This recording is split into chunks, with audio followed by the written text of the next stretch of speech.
রাজীব ঘোষকে সাজা দিতে হবে। এই রাজীব ঘোষের সাজা চাই আমরা।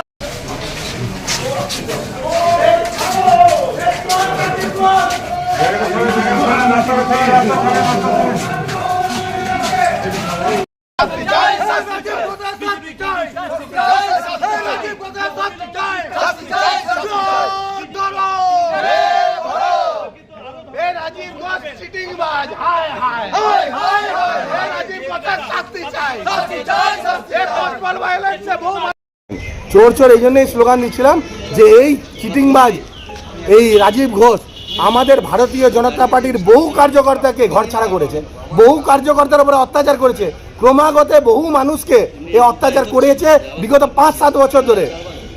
যে কুমারমঙ্গলা পার্কে গুলি চালানোর ঘটনা ঘটেছিল এনার নেতৃত্বে ঘটেছিল, বহু কার্যকর্তার বাড়িতে বোম রাখার মতো ঘটনা ঘটিয়েছে। আর যেখানে সন্ত্রাস সেখানে রাজীব ঘোষের নাম এসছে। এই সন্ত্রাসবাদী এই চিটিংবাজ লোককে আগামী দিনে জেলের ভেতরে স্থান হবে, বাইরে কোনো স্থান নেই। এই জন্য একে, আর আমাদের তো পুলিশের কাছে একটা কমপ্লেন আছে, এ তো কোমরে দড়ি দিয়ে টানতে টানতে ঢোকানো উচিত ছিল। গাড়ির ভেতরে মুখ লুকিয়ে একে মুখ লুকিয়ে নিয়ে আসা নয়। এ লোকে মুখ লুকিয়ে যে নিয়ে আসছে না, এ তো মুখ দেখানোর যোগ্যতা নেই। আর সরকারি তেল খরচা করে গাড়িতে চাপিয়ে নিয়ে আসবে, একে কোমরে দড়ি দিয়ে টানতে টানতে ভেতরে নিয়ে যাওয়া উচিত ছিল। এই চিটিংবাজ জুতো এই জন্য দেখালাম, কারণ হচ্ছে এই জুতো খাওয়ারই যোগ্য, আর জুতোই মারবো এদেরকে, এইরকম চিটিংবাজদের। আমার নাম সুমন্ত মণ্ডল, ভারতীয় জনতা পার্টির জেলা মুখপাত্র।